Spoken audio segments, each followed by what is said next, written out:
البحرين يلتقيان بينهما برزخ لا يبغيان فبأي آلاء ربكما تكذبان يخرج منهما اللؤلؤ والمرجان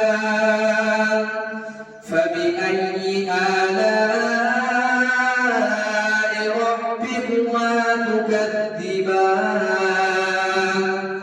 وله الجوار المنشآت في البحر كالأعلام فبأي آلاء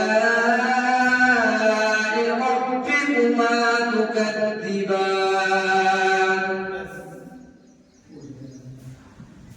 منهما اللؤلؤ الإسلام का कौन सा फायदा हो الإسلام तारीफ का इजहार होगा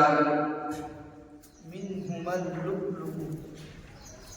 الإسلام तारीफ का इदगाम होगा लाम का मखरज लाम का मखरज जबान का किनारा और एक जाहिर से लेकर दूसरे जाहिर तक और ऊपर के दांतों के मजबूत है जय